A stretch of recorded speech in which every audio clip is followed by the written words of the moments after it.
Chapter 1. The Wrong Memory. Alan Bentley always liked Sunday dinners at Rhonda's parents' house because they moved at a different speed than the rest of his life. No rushing. No phones buzzing on countertops. No half-listening while mentally reviewing the coming workweek. Just the clink of silverware, the hum of conversation, and the faint smell of coffee lingering long after dessert had been cleared. He sat back in his chair now, hands wrapped around a mug that had gone lukewarm, listening to Rhonda's father, Jim, argue passionately about college football rankings. "I'm telling you," Jim said, pointing his spoon for emphasis, "preseason polls are nonsense. You don't know anything until week 4. Alan smiled. "I've been saying that for years, but every August I still pretend the rankings mean something." "That's because hope is a powerful thing," Jim said solemnly, then broke into a grin. Across the table, Rhonda and her mother, Elaine, were deep into a separate conversation. Voices lowered, heads tilted together, the universal posture of shared gossip. Rhonda's laughter bubbled out easily, bright and practiced. Alan had always admired that about her. She could slip into any room and immediately belong. He liked her parents more than he probably should have. They were affectionate without being overbearing, teasing without being cruel. 35 years of marriage had settled them into something comfortable and unshowy. They finished each other's sentences occasionally, but mostly they just listened. That was what Alan noticed most, the listening. It was the kind of marriage he wanted someday. Calm, easy, no constant emotional turbulence. Elaine set her mug down with a decisive little tap and turned her attention fully to Rhonda. "So," she said, eyes gleaming in a way that made Alan wary, "since we're all relaxed and cozy, what would you say was the most romantic date Alan ever took you on?" Alan felt the question land before he had time to prepare for it. Rhonda didn't hesitate. "Oh, that's easy," she said, smiling. "The Italian restaurant on Valentine's Day. Remember, Mom? The one with the candles everywhere? And then we went dancing afterward." The room didn't change. That was the strange part. No dramatic sound. No sharp intake of breath. Just the steady hum of the refrigerator and the faint ticking of the clock above the doorway. Alan's mind, however, went completely still. Italian restaurant. Valentine's Day. Dancing. He stared into his mug as if the answer might rearrange itself if he looked hard enough. He had been in Kansas City that entire week. A warehouse system failure. Emergency reroutes. 12-hour days. Room service eaten out of plastic containers. He remembered it vividly because Rhonda had been disappointed, but understanding. Or so he thought. He had sent flowers, called every night, promised they'd celebrate later. Alan slowly set his mug down on the table. The ceramic made a soft, final sound. Jim was smiling at his wife and daughter, clearly pleased by the conversation. Elaine looked delighted, already mentally nudging the story toward engagement territory. Alan turned to Jim. "Hey," he said quietly. Jim looked back, still smiling. "Yeah, I just wanted to say, thanks, for always being good to me. I really appreciated it." Jim blinked, smile faltering. "Of course. Your family, son." Alan nodded. "I'm going to miss these talks." Before Jim could respond, Alan pushed his chair back and stood. The movement caught everyone's attention at once. Rhonda's smile faded into confusion. "What are you doing?" Alan looked at her. Really looked at her. She looked the same as she always did, carefully put together, expressive, present. And yet something in him had shifted so cleanly it felt surgical. "I loved you," he said calmly. "I was planning a future with you." Rhonda frowned. "Alan, clearly," he continued, voice steady, "I was the only one." The room went silent. Elaine's hand flew to her chest. "Alan, honey? We're done, Rhonda," he said. "I hope you find what you're looking for." Shock washed over Rhonda's face, quickly followed by panic. She stood so fast her chair scraped loudly against the floor. "What are you talking about?" she demanded. "What are you doing?" Alan exhaled slowly. "Finishing what you started." Her voice sharpened. "That doesn't make any sense." "I was out of town the entire week of Valentine's Day," he said. "I've never taken you to an Italian restaurant. We didn't go dancing." Rhonda's mouth opened, then closed. "Whoever you were with," Alan added, not unkindly, "I hope you had a nice time. But it wasn't me." He didn't wait for her answer. He grabbed his jacket, nodded once to her stunned parents, and walked out. The front door closed behind him with a quiet, irreversible click. Rhonda stood frozen. The silence pressed in on her from every side, thick and suffocating. Elaine's voice trembled. "Rhonda, what just happened?" But Rhonda wasn't hearing her. The memory replayed itself in her mind, suddenly wrong in every detail. Candles, laughter, red sauce on white plates, dancing. Her breath caught. Oh no, no, no, no. It wasn't Alan. It had been Mark. Mark from college. Mark who'd been in town for a conference. Mark who had asked if she wanted to catch up. Mark who had suggested the restaurant. Who had gone dancing because it was Valentine's Day and everywhere else was packed with couples. She hadn't hidden it. She hadn't lied. She had simply filed it away. And when her mother asked, Her brain had reached for the most romantic night available and handed it over without checking the label. Panic didn't begin to cover it. She sank back into her chair as the truth landed with brutal clarity. She hadn't cheated, but she had failed in a way that felt worse. Chapter 2. The Echo After Silence. Alan didn't remember the drive home. He knew he must have obeyed traffic laws, must have stopped at lights, must have turned when the road demanded it. But the route from Rhonda's parents' house to his apartment passed through him like a blur of darkened storefronts and glowing brake lights, registering somewhere beneath conscious thought. When he finally shut his front door behind him, the quiet hit harder than anything that had happened at the dinner table.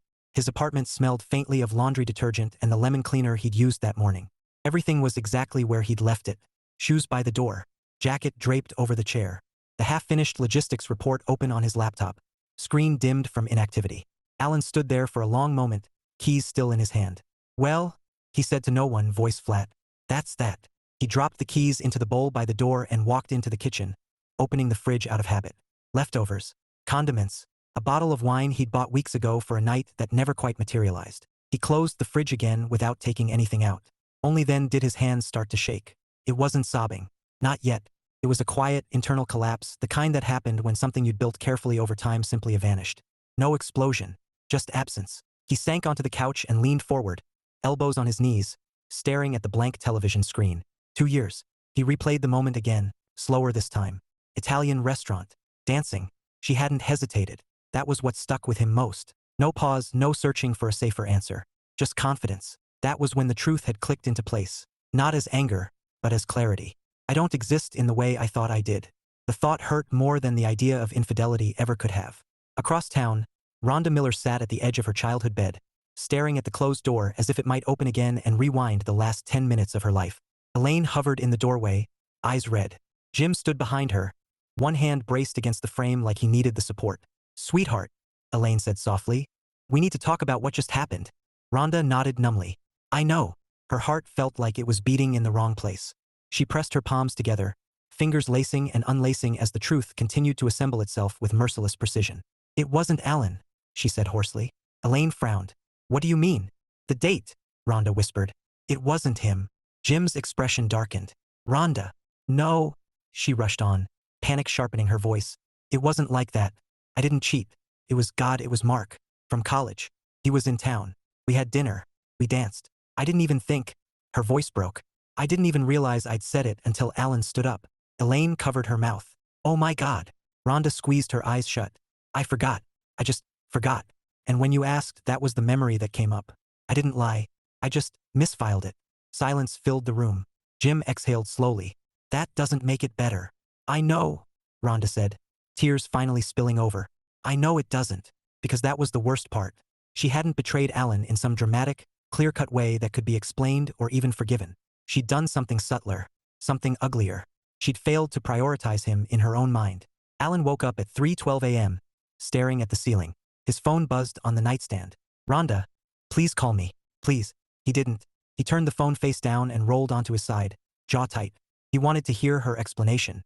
That scared him, because wanting was how he'd ended up here in the first place, filling in gaps, smoothing over small discomforts, telling himself that love didn't always feel loud. He chalked so many things up to his imagination. The way she sometimes checked out mid-conversation. The way future plans were always vague unless prompted. The way he'd felt, more than once, like he was auditioning for a role he already had. He'd ignored it because nothing was wrong enough to justify doubt. Until it was. By morning, Alan was exhausted but strangely calm. He showered, shaved, dressed for work like it was any other Monday. The routine grounded him. Logistics problems were solvable. Systems either worked or they didn't. There was comfort in that. At his desk, his manager leaned over the partition. "You good?" Alan looked up. "Yeah." "Why?" "You look like you punched a ghost." Alan snorted despite himself. "Something like that." His phone buzzed again. "Rhonda, I know you're angry. I deserve it. But please, this was a mistake. I need you to understand." He stared at the message for a long moment before typing back. "Alan, I understand enough." He set the phone down and focused on his screen. That afternoon, Rhonda sat at her apartment table, a legal pad in front of her, pen hovering uselessly over the paper. She tried calling again, straight to voicemail. She started writing anyway. "Alan, I am so sorry. I didn't cheat. I didn't lie. But I did forget, and that might be worse. You mattered so much to me that I stopped questioning how safe it felt to assume you'd always be there." She stopped, throat tightening. The words looked thin, inadequate. For the first time in 2 years, Rhonda saw herself clearly, not as malicious or careless, but as complacent. She'd loved Alan, yes, but she'd loved the stability he represented just as much. Maybe more. She pressed the pen down harder. You were building a future. I was enjoying the present. The realization hurt like hell. That night, Alan sat on his balcony with a beer he barely drank, watching the city lights flicker on one by one. He thought about calling her. He thought about how easily he could go back if he wanted to, how a simple explanation might smooth things over. But something inside him refused. Not out of pride, out of self-respect. He wanted a relationship where he didn't have to compete with forgotten memories, where being loved didn't require reminding. He finished the beer and went inside, closing the balcony door with deliberate finality. His phone buzzed once more. Rhonda, I'll wait until you're ready. I owe you that. Alan set the phone down. For the first time since the dinner, his chest loosened slightly. Waiting wasn't what he wanted anymore. He wanted forward. And somewhere deep inside, beneath the ache and the disappointment, something else stirred. Quiet, uncertain, but undeniably present. Relief. Chapter 3. Emergency levels. The call came at 6:18 a.m. on Wednesday, sharp and insistent, cutting through Alan's sleep like an alarm he hadn't set. He groaned, rolled onto his back, and squinted at the phone. Bentley, he answered, voice rough. Alan, sorry to do this so early. It was Greg, his manager, already in problem-solving mode. We've got a situation in Denver. Distribution hub software failure. Freight backing up fast. Corporate wants boots on the ground. Alan sat up, rubbing his face. How bad? Emergency levels. That did it. He was fully awake now. I can be on a flight in 2 hours, Alan said automatically. Appreciate it. I'll forward the details. The call ended. Alan stared at the wall for a moment, then let out a slow breath. Out of town. Again. Normally, the idea would have come with a flicker of irritation. Missed plans, disrupted routines. This time, it felt like relief. Movement. Distance. Something to occupy the part of his brain that kept drifting back to Italian restaurants that didn't exist. He showered, packed, and left his apartment with practiced efficiency. By the time the plane lifted off, Los Angeles shrinking beneath him, Alan felt steadier than he had in days. The Denver hub smelled like metal and coffee that had been burned and reheated too many times. Alan checked in at the front desk, badge clipped to his belt, already mentally sorting through failure points. Server crash? Bad update? Human error? Alan Bentley? He turned to see a woman standing a few feet away, tablet tucked under one arm. She had dark hair pulled into a low ponytail and wore an expression that balanced professional focus with mild amusement. That's me. Maya Reyes, she said, offering her hand. Operations analyst. I've been living here since the system went down. Alan shook her hand. Firm grip. Warm. Lucky you. She smiled. You have no idea. They walked together toward the main floor, passing forklifts idling in uneasy lines and workers clustered in frustrated knots. Server sync failed overnight, Maya said. Cascade effect. We rerouted what we could, but the backlog's ugly. Alan nodded. Show me where it hurts most. She glanced at him sideways. You always talk about supply chains like they're patients? Only when they're bleeding out. That earned him a laugh, quick and unguarded. Something in his chest loosened. They spent the morning untangling problems. Maya was sharp.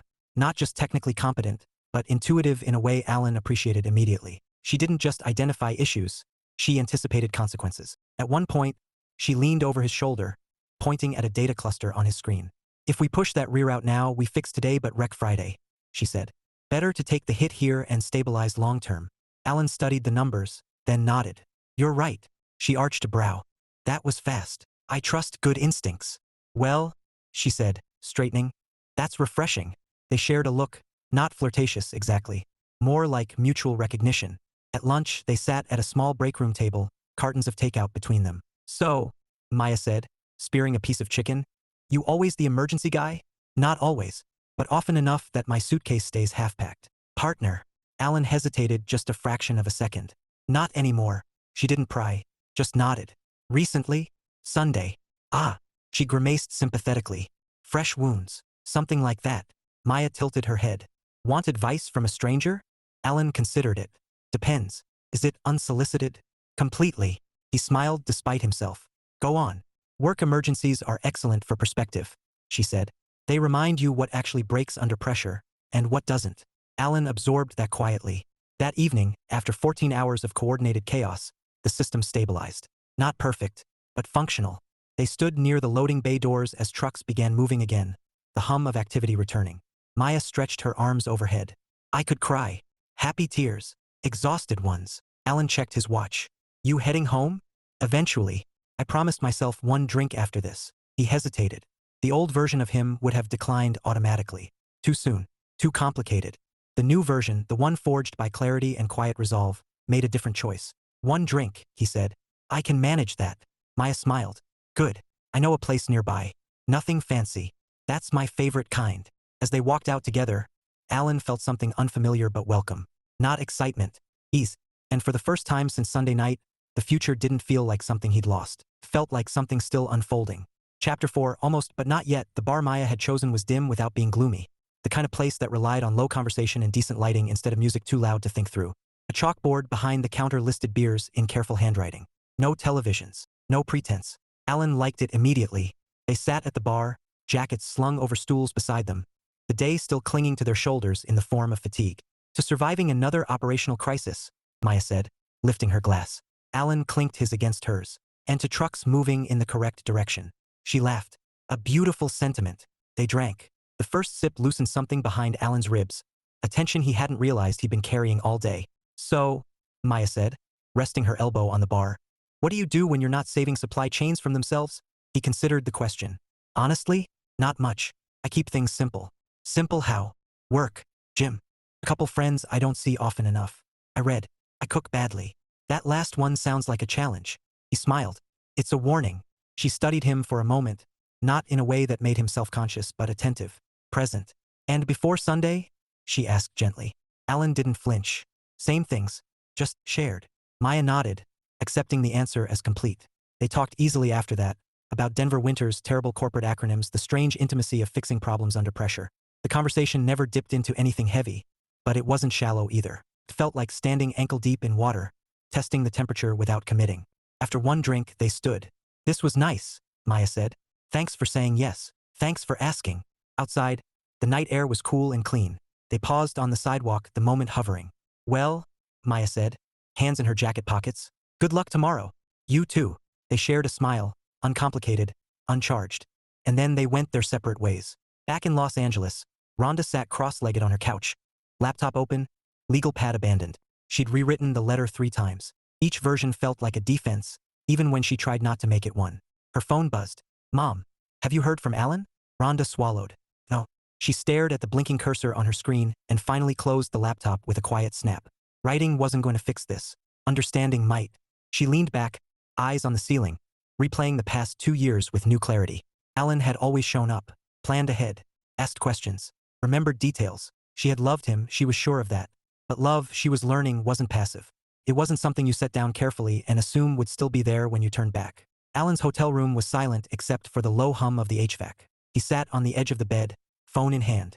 There were 3 unread messages from Rhonda now. None angry, none accusatory, just quiet persistence. He opened the most recent. I finally understand what I did wrong.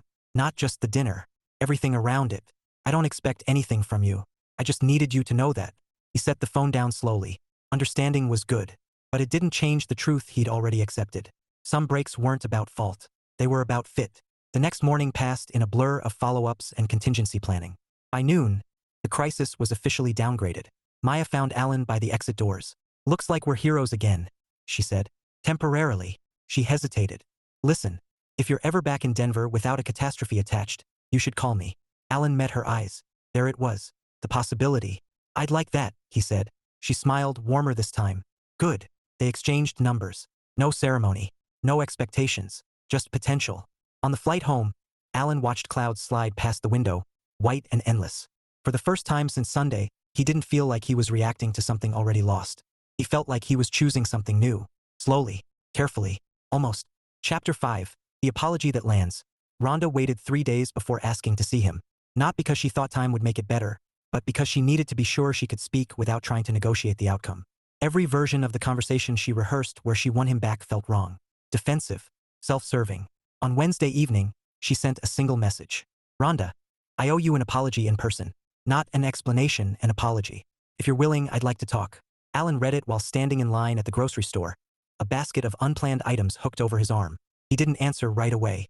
He moved forward with the line, paid, carried his bags out into the cooling dusk. Only once he was in his car did he respond. Alan, tomorrow.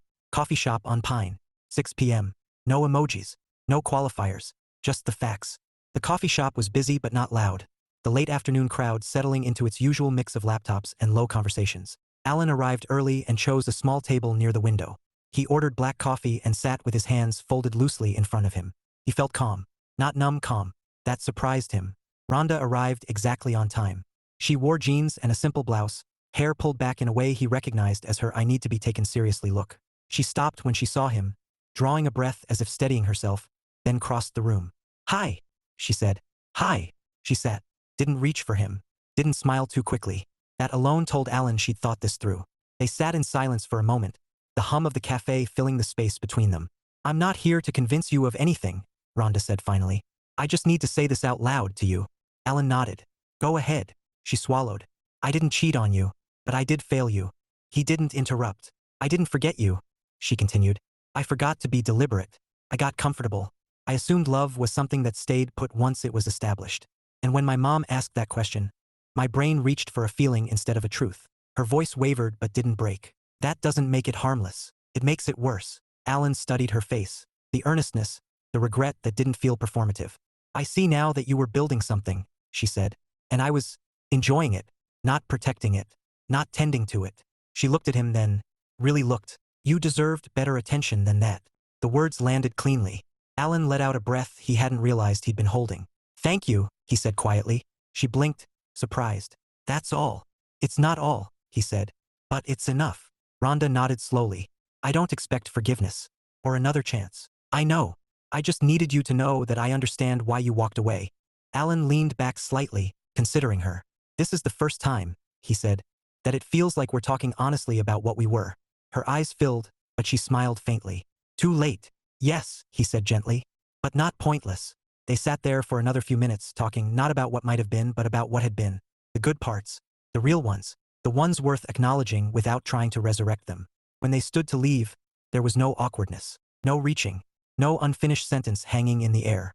Outside, the sun was just beginning to set, casting the street in soft gold. "I'm glad you're going to be okay," Rhonda said. "I am," Alan replied. "I hope you will be too." She nodded, stepped back, and walked away without looking over her shoulder. Alan watched her go, then turned in the opposite direction. The chapter felt closed. That night, Alan cooked something ambitious and only mildly successful, then ate it standing at the counter, phone resting nearby. A new message waited. "Maya, made it home. Crisis officially over. How's LA?" He smiled. "Alan, quieter than Denver. In a good way." Maya, "Good quiet or thinking too much quiet?" He considered it, then typed. Alan, "Good quiet. The kind that means something settled." A moment passed. "Maya, I like that kind." Alan set the phone down, feeling something unfamiliar but welcome settle into place. Not closure. Space. Chapter 6. A different kind of date. Alan stared at his phone for a full minute before typing anything. He was seated at his kitchen table, a mug of coffee cooling beside him, the morning light slanting through the blinds in uneven stripes. Saturday. No work emergencies. No plans that required logistics or contingency thinking. Just a decision. He scrolled up to Maya's last message from 2 days earlier. "If you're ever back in Denver without a catastrophe attached, you should call me." He exhaled, then typed. "Alan, I won't be in Denver anytime soon, but I'll be in Santa Monica tonight. Would you want to grab dinner?" The typing bubble appeared almost immediately. "Maya, are we calling this a date?" He smiled. "Alan, only if that doesn't make it weird." Maya, "Too late. But yes, I'm in." Alan arrived early, mostly out of habit, partly because he didn't trust himself not to overthink if he waited in his car too long. The restaurant was small and unassuming. Wooden tables, mismatched chairs, a chalkboard menu that looked like it changed whenever someone felt inspired. No candles, no Italian soundtrack, no grand gestures. On purpose. He'd chosen it because it felt honest. Maya walked in 5 minutes later, scanning the room until she spotted him. She wore a simple dress and sneakers, hair loose around her shoulders, and she smiled like she was genuinely glad to see him. "Hey," she said, stopping in front of him. "Hey." They hugged, brief, comfortable, uncharged. "That was a solid choice," she said, glancing around. "I hate restaurants that try too hard." "I figured." They ordered at the counter and found a table by the window. For a moment, they sat there with their drinks, the space between them quiet but not tense. "So," Maya said, folding her hands around her glass, "any ground rules?" Alan blinked. "For dinner." "For this," she clarified. Given the recent history, he appreciated her directness. "No expectations," he said after a beat. "No pretending we're further along than we are." She nodded. "Good. I'm allergic to emotional shortcuts. That explains why you work in operations." She laughed. "Everything makes sense now." The food arrived simple, hearty, unfussy. They talked about music, about terrible first apartments, about the weird satisfaction of solving problems that no one notices once they're fixed. Alan found himself laughing more than he expected to. Not the polite kind, the kind that surprised him halfway through. At one point, Maya studied him thoughtfully. "You're different tonight," she said. "Good different, or should I be concerned different?" "Good," she said. "More here." Alan considered that. "I think I am." They finished dinner slowly, neither of them rushing. When they stepped outside, the evening air was warm, the street alive with weekend energy. "Want to walk?"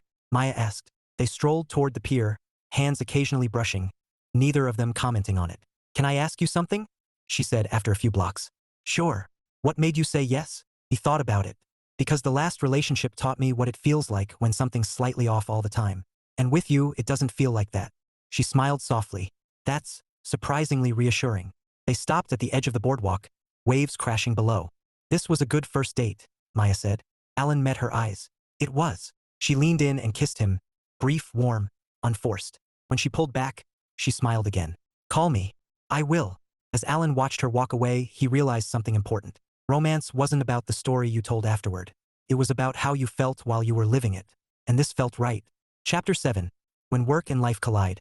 The second call came on a Tuesday morning, just as Alan was locking his apartment door. He knew it was work before he answered. He always did. "Bentley," he said, phone wedged between shoulder and ear. "Alan, I hate to do this to you," Greg said, which was manager speak for "this is already happening. We've got a port issue in Oakland. Customs hold. Perishables involved. Corporate wants someone who can make decisions without panicking." Alan closed his eyes briefly. "How long?" "Couple days. Maybe 3. He pictured Maya leaning against the boardwalk railing, the way she'd smiled without expectation. He pictured how easy it had felt. Not dramatic, not rushed. "I can be on the noon flight," he said. "That's why you're my favorite," Greg replied. Alan hung up and stood there for a moment, hands still resting on the doorknob.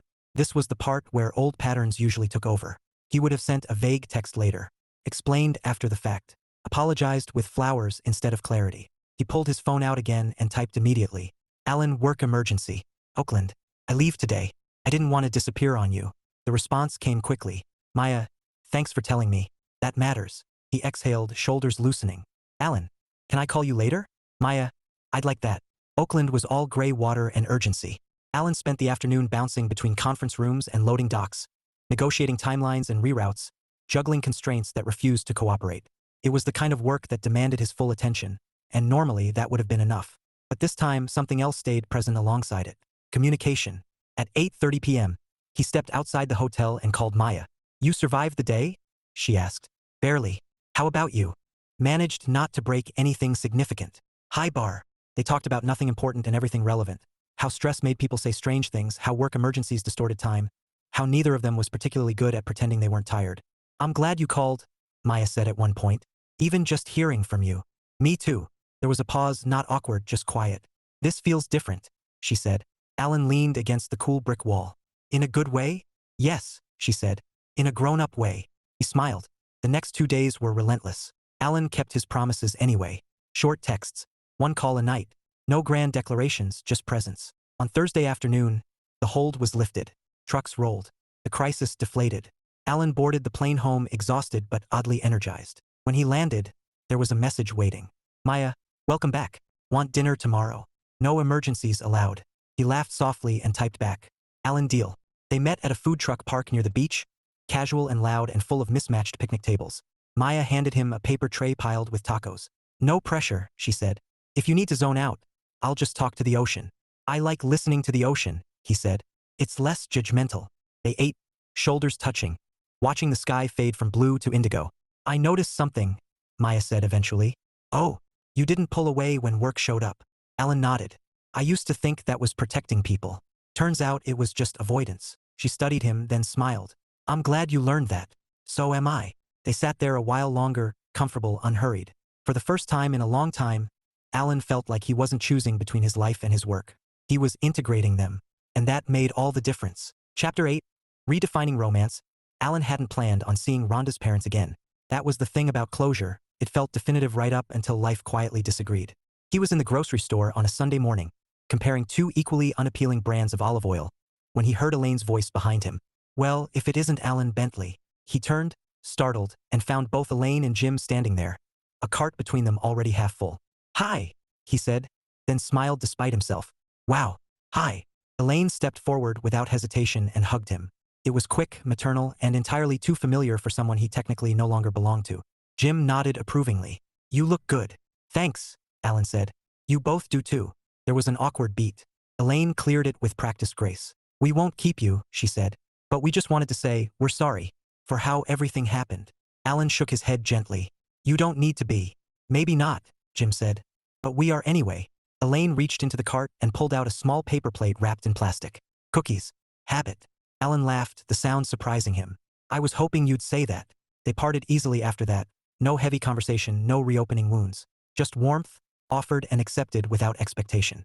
As Alan walked back to his car, cookies balanced carefully in one hand, something clicked into place. That marriage he'd admired for 2 years? It hadn't been about grand gestures or flawless memories. It had been about showing up. Again and again. That evening, Maya came over for the first time. Not for a dinner date, but because Alan texted her at noon and said, "I have groceries and no plan. Want to help me improvise?" She showed up with a bottle of wine and an opinion about knives. "Why are all your good ones dull?" she asked, testing one skeptically. "They weren't when I bought them." "That's not how knives work." They cooked together in easy tandem, bumping hips, trading sarcastic commentary, fixing mistakes without drama. When they sat down to eat, the food was imperfect but satisfying. "This," Maya said, gesturing with her fork, "is my favorite kind of evening." "No pressure," Alan said. "No performance." She studied him. "You've thought about this." "I've learned," he corrected. After dinner, they sat on the couch, feet tucked beneath them, a movie playing mostly as background noise. "Can I ask you something?" Alan said. "Always dangerous," Maya replied. "But sure. What does romance look like to you?" She didn't answer right away. "Consistency," she said finally. "Someone who notices. Someone who doesn't disappear when things get inconvenient." Alan nodded slowly. "That sounds right." She smiled softly. "What about you?" He thought of cookies wrapped in plastic, of late-night phone calls from hotel balconies, of dinners that weren't stories yet. "Presence," he said, "and honesty, even when it's uncomfortable." Maya leaned her head against his shoulder. "We might be onto something." "I think we are." Later, after she'd gone home, Alan stood at his window, city lights blinking below. For the first time in his adult life, romance didn't feel like something he had to prove. It felt like something he could practice. Daily. Intentionally. And that realization felt better than any story he could tell. Chapter 9. The right memory. It happened on a Thursday. Not a holiday. Not an anniversary. Not even a particularly good week. Alan had spent most of the day wrestling with spreadsheets that refused to reconcile, and Maya had been buried in meetings that ran long and accomplished little. By the time they met outside her apartment, both of them were tired in the specific way that came from mental noise rather than physical effort. "You look like someone who deserves fries," Alan said. Maya unlocked her door and smiled. "I was thinking breakfast for dinner, but fries are persuasive." They ended up at a small diner halfway between their places, the kind with vinyl booths and a bell that rang whenever someone ordered pie. No one would ever describe it as romantic. That was part of the appeal. They slid into a booth, menus mostly decorative at this point. "Same order?" the server asked Alan. "Apparently I'm predictable now," he said. "Reliable," Maya corrected. Food arrived quickly. They ate companionably for a few minutes, the day easing out of their shoulders. "You know what I like about us?" Maya said, wiping her hands on a napkin. "That you don't judge my loyalty to mediocre diners?" "That too," she said. "But mostly that nothing feels like it's supposed to mean more than it does." Alan considered that. No pressure to turn moments into milestones. Exactly. They paid and walked back toward her place, the night cool and quiet. Halfway there, a street musician began playing soft guitar, a voice just rough enough to feel earned. They stopped without planning to. Maya leaned against a lamppost, arms crossed loosely. Alan stood beside her, hands in his pockets. "This is nice," she said. "It is." The song ended. A few scattered claps. Someone dropped a bill into the open case. They stayed where they were. "You ever notice," Maya said thoughtfully, "that the best moments are the ones you don't try to capture?" Alan smiled. "Yeah, the ones that don't need witnesses." She turned to him then, eyes warm and unguarded. "This," she said, gesturing vaguely between them. "This feels like something I'll remember." Alan felt it too. Not fireworks. Not spectacle. Just rightness. He leaned in and kissed her. Slow, certain, unhurried. When they pulled back, she rested her forehead against his. "So," she said softly, "what would you call this?" He thought of Valentine's days that weren't his, of stories told to fill silence, of love confused with habit. "I'd call it a good night," he said. She laughed quietly. I like that answer.